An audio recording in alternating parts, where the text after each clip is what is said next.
Здравствуйте! В этом видео пойдет речь о душевых кабинах. О душевых кабинах более дорогого сегмента, двери которых располагаются не на направляющих и из двух частей, а на петлях. Одна квартира, два санузла, две разные кабины и два разных эффекта просто. Как вы видите, дверь расположена на петлях двух.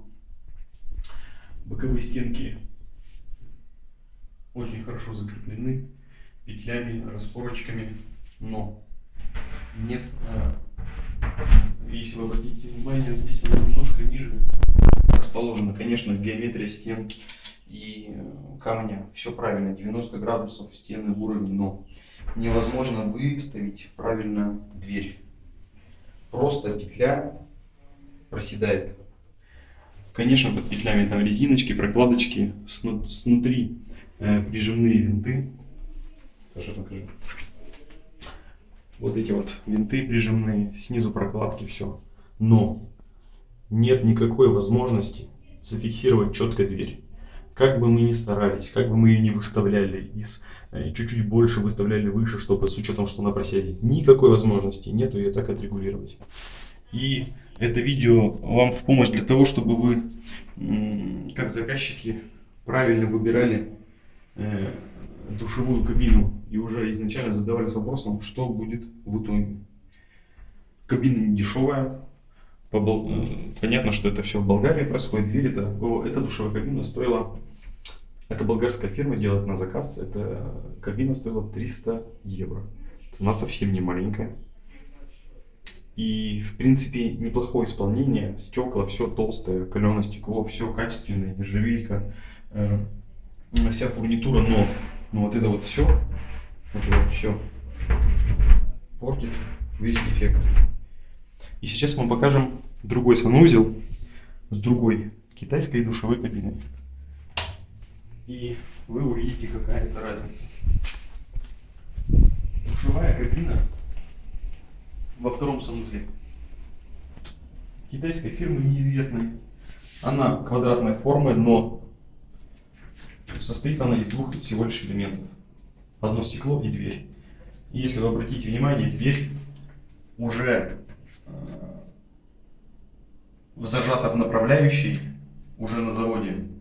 И нам оставалось только лишь вот эту направляющую прикрутить, скажите, Александр, просто к стене на винты.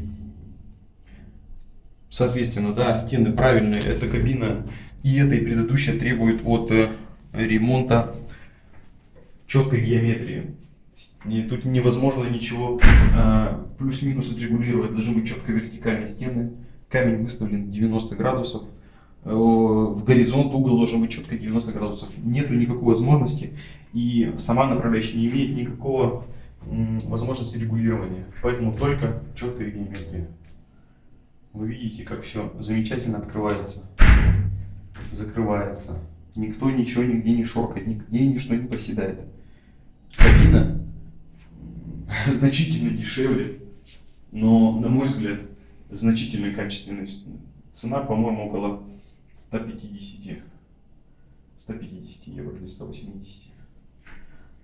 Разница огромная. Обращайте внимание, когда приобретаете или спрашиваете у мастеров, кто вам будет устанавливать, как все это будет. Потом вы ее просто не сдадите, основываясь на том, что у нее там петли не прижимаются.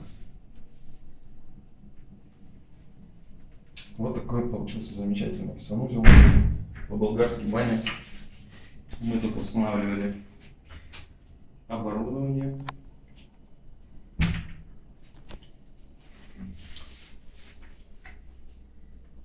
Очень интересный бойлер французский, заказан был прямо с Софии на 200 литров.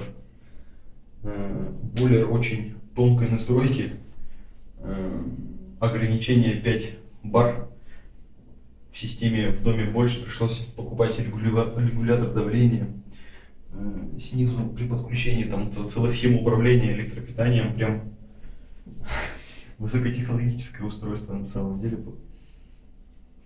четко оно еле-еле туда. Не еле-еле, ну, понятно было рассчитано, что оно туда вошло. Вот такой вот интересный бойлер. Первый раз мы такой устанавливали с такой хитроумной схемой. Ну, все работает. Спасибо за внимание. До свидания.